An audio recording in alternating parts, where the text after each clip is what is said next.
et Jacques Caïnec est le 5e des 8 députés élus. Alors c'est un grand moment de sa vie, bien sûr, parce qu'il va devoir quitter la Bretagne, et il va donc s'installer à Paris. Il a 37 ans. Alors, à ces élections, seuls les adversaires de la République, seuls les adversaires de la royauté ont participé à ces élections.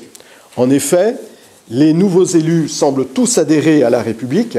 Les élections se sont déroulées dans un climat de violence. Dans le Finistère, l'administration mentionne les menaces qui ont été proférées à l'égard des électeurs à leur retour de l'Assemblée nationale. Alors pourquoi ces menaces? Et tout simplement parce que Jacques Caïnec est élu à un moment qui est très difficile, puisque la France est en guerre contre l'Autriche et la Prusse, le roi vient d'être déchu de son trône, et quand il arrive à Paris, il arrive quelques jours après les massacres de septembre. Au début de septembre 1792, pendant plusieurs jours, les Parisiens, enfin certains Parisiens, ont massacré systématiquement tous les gens qui étaient en prison. Ce sont des massacres absolument épouvantables qui ont eu lieu. La population était dans un état de surexcitation et donc les détenus qui étaient dans les prisons parisiennes ont été massacrés. Il arrive à Paris à ce moment-là. Il est élu par un département à un moment où l'opinion publique dans le Finistère, et en particulier dans les campagnes du Léon, ne se reconnaissent plus dans cette révolution. Alors, quelles sont les raisons de la réserve, voire de l'hostilité à la Révolution? Bien, tout d'abord, il y a la constitution civile du clergé qui est à l'origine d'un véritable schisme entre le clergé réfractaire qui est hostile à la Révolution et le clergé assermenté qui a prêté le serment de fidélité à la constitution civile du clergé et qui adhère à la Révolution. Dans le Léon, l'immense majorité des prêtres est hostile à cette constitution civile du clergé et elle est obligée de vivre dans une semi-clandestinité. La population refuse bien souvent de reconnaître le clergé constitutionnel qui lui est imposé et reste attachée au clergé réfractaire, seul légitime à ses yeux. Alors la guerre, à partir de 1792, entraîne des réquisitions et rend nécessaire la levée d'hommes pour servir dans l'armée. Donc cela contribue aussi à l'impopularité de la Révolution. Et puis, il y a sans doute également la déchéance de Louis XVI, qui précède sa condamnation à mort et son exécution, qui provoque l'hostilité d'une partie importante de la population. Alors les députés qui ont été élus à la Convention, comme Jacques Caïnec, proclament la République lors de leur première séance, le 21 septembre 1792, au lendemain de la bataille de Valmy, qui est une bonne nouvelle, puisqu'on apprend que les Autrichiens et les Prussiens ont été freinés dans leur offensive. Alors Jacques Caïnec, quelques détails sur sa vie à Paris. Il s'installe dans une chambre au 5e étage de la rue Saint-Honoré qui donne sur une cour intérieure. On connaît même le montant de son loyer mensuel qui s'élevait à 15 livres. Et ce que l'on peut savoir, c'est qu'en dehors de la Convention, en dehors des séances à l'Assemblée, il fréquente ses collègues de la Convention. En fait, la plupart des députés habitaient le même quartier. Ils étaient tous plus ou moins voisins. Donc, par exemple, on sait que lors de sa dernière année à Paris, Jacques Caïnec a déménagé, s'est installé rue Saint-Benoît, qui se trouve du côté de Saint-Germain-des-Prés. Et dans l'immeuble dans lequel il vit, il y a 3 autres députés, dont son collègue Bohan, qui était un député du Finistère, dont il était proche politiquement. Alors il consacre une partie de son temps, à sa correspondance. À l'époque, on écrit beaucoup. Bien sûr, il n'y a ni le téléphone ni Internet, donc on ne peut qu'écrire. Et il n'y a pas non plus le TGV, donc on ne peut pas rentrer dans le Finistère tous les week-ends. Les congés sont assez rares. Donc on écrit beaucoup, et Jacques Caïnec écrit à ses amis du Finistère, qui le renseignent certainement sur l'état de l'opinion publique. Il correspond aussi beaucoup avec sa femme pour lui confier ses impressions sur la conjoncture politique. Donc quand il écrit à sa femme, il parle beaucoup de politique, il lui envoie parfois un discours à lire ou... Une fois, il a abonné à un journal, je crois. Et bien sûr, il parle également de leur famille et de leurs enfants, parce qu'ils ont un certain nombre d'enfants. Alors, quand il demande des nouvelles de ses enfants, il s'intéresse à leur instruction et à leur éducation. Et dans une lettre que nous allons entendre, il veut savoir si ses enfants ont fait des progrès en expression écrite. Je voudrais que mes enfants me donnent un échantillon de leur qu'ils m'écrivent afin que je puisse louer des progrès qu'ils auront fait depuis 1 an dans l'école qu'on leur fait. Je serai impartial. Alors, dans une autre lettre, il interroge sa fille Marguerite, qui avait 12 ans et demi, au sujet de l'instruction de sa sœur, de sa cadette Marie-Yvonne, qui, elle, n'avait que 7 ans. Marie-Yvonne Yvonne a-t-elle commencé à écrire? J'estime qu'il serait bon de lui faire commencer à former ses lettres. Alors, quelques mois après son arrivée à Paris, il éprouve le besoin de revoir les siens, et donc c'est l'objet de la lettre qu'il écrit au président de la Convention en avril 1793 pour faire sa demande de congé. Un commencement assez considérable que j'ai abandonné aux soins de ma femme. Le terme de sa 7e grossesse, prêt à expirer, les dangers qu'elle a courus lors de chaque accouchement, avec 6 enfants dans la plus tendre jeunesse qui l'entoure, ces motifs me font un devoir de me rendre incessamment auprès d'elle. Quoiqu'à distance de 140 lieues d'ici, je n'ai pas besoin pour mettre d'ordre à mes affaires les plus pressantes que d'un congé d'un mois que je vous prie de solliciter que la Convention pour moi, et vous m'obligez infiniment. Alors, ce congé donc lui a été accordé. Donc en fait, sa femme était enceinte, donc elle était sur le point d'accoucher. Mais en fait, ce qu'il ne pouvait pas savoir, c'est que sa femme Louise Madec venait de mettre au monde une fille 3 jours plus tôt. Donc il n'a appris vraisemblablement la nouvelle qu'à son arrivée à Plounéour-Ménès, après un voyage de près d'1 semaine, puisqu'il fallait à peu près 6 jours pour aller de Paris dans le Finistère. C'était donc un véritable voyage. Alors, à Paris, en 1793, le roi, vous savez, il a été jugé par la Convention, il a donc été condamné à mort, et après le procès du roi, donc qui a été jugé par les députés, Keinec fait sans doute partie de ces députés qui se sentent mal à l'aise au sein de la Convention.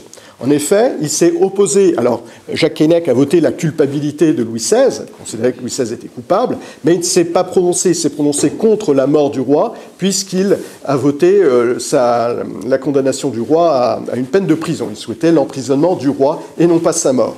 Alors, ce qui se passe après ce vote, c'est que vous avez donc des députés dont la sincérité républicaine est remise en cause par tous les députés qui ont voté la mort du roi, qui sont donc devenus des régicides.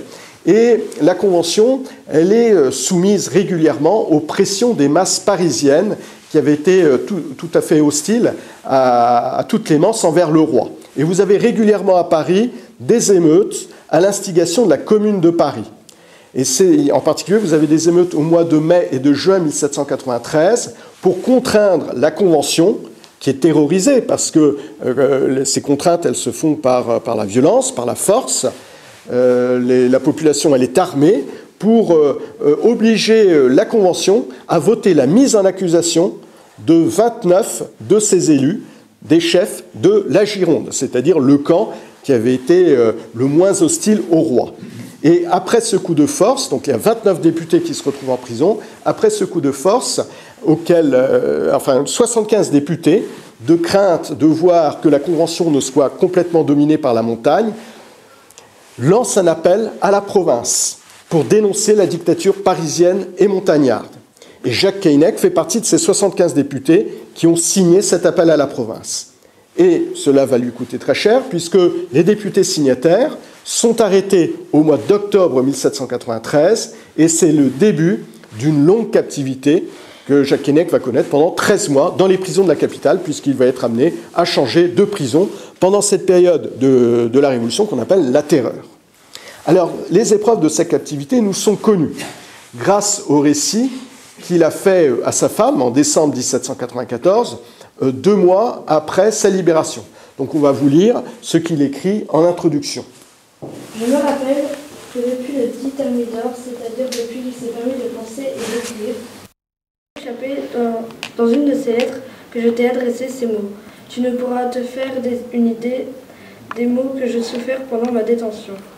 Tu n'as cessé de m'en demander les détails. 100 fois je l'ai essayé sans oser le continuer.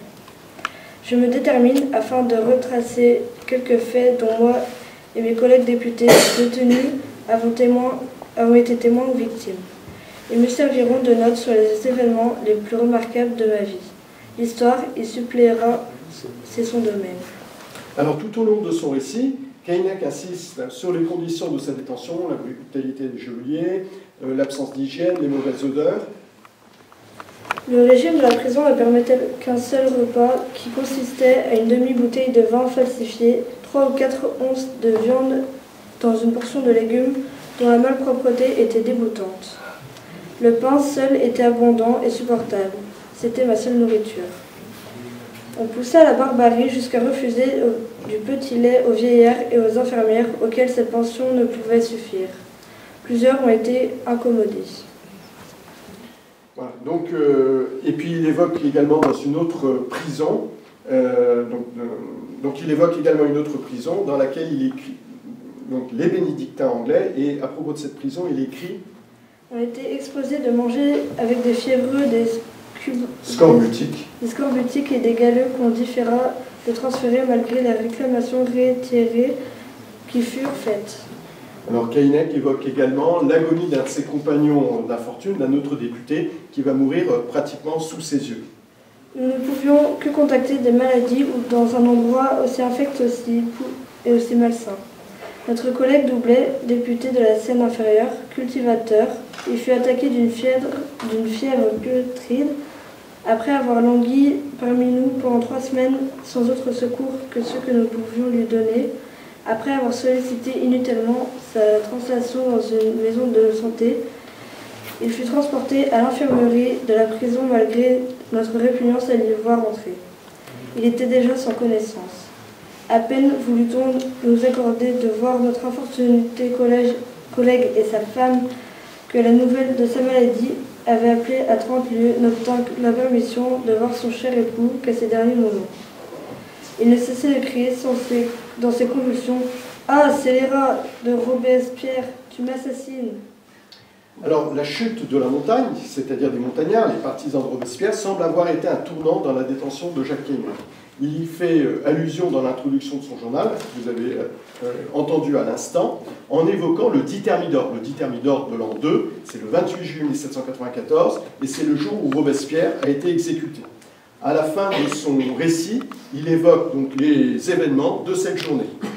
Le jour suivant, à 10h du matin, dit Thermidor, quelques prisonniers annoncent avoir entendu crier dans la rue la chute du tyran Robespierre et ses complices. La nouvelle se répandait de plus en plus. Chacun craignait qu'elle ne fût pas vraie. À 1h, on la sut positivement. La gaieté s'empare de tous les cœurs et nos fronts devinrent radieux. Par ce triomphe de la vertu sur le crime, nous avons lieu d'espérer notre liberté prochaine et notre réintégration dans le poste où le peuple nous avait placés. Alors, l'exécution de Robespierre ne permet pourtant pas la libération des 74 députés incarcérés. Je dis 74 puisque l'un d'eux est mort en prison depuis le 3 octobre 1700, qui sont incarcérés donc depuis le 3 octobre 1793. Cependant, une amélioration de leurs conditions de vie est perceptible dans le journal de Keinec après le dit Thermidor. Sous la terreur, Keinec et ses compagnons ont vécu dans l'angoisse d'une fin tragique. Il est certain que la menace d'une condamnation à mort ou d'un massacre des détenus s'est atténuée après l'exécution de Robespierre. 3 mois après le dit Thermidor, Keinec obtient enfin sa libération au mois d'octobre et ensuite sa réintégration à la Convention en décembre 1794. Et quelques jours après sa réintégration, il écrit au président de la Convention la lettre suivante pour demander un congé. Je te prie de demander pour moi à la Convention qu'elle m'accorde un congé de 5 décades pour que je puisse mettre en ordre à mes affaires. Je suis tuteur de 2 mineurs, père de 7 enfants dont l'aîné n'a que 12 ans. Et de plus, ma santé exige que je respire l'air de mon pays natal. Mon pays natal. Donc le même jour, le congé lui a été accordé par la Convention. Donc il a eu droit à 5 décades, c'est-à-dire à 50 jours de congé. Et ensuite, donc, il rentre bien sûr à Paris. Donc de retour à Paris, il vit les derniers mois de la Convention, qui siège jusqu'en octobre 1795. Et à ce moment-là, de nouvelles institutions se mettent en place. Ce sont les institutions du directoire avec le bicamérisme, puisque nous avons maintenant 2 assemblées de députés. Vous avez le Conseil des Anciens, où il fallait avoir au moins 40 ans pour y siéger, et le Conseil des 500, qui comptait tout simplement 500 députés.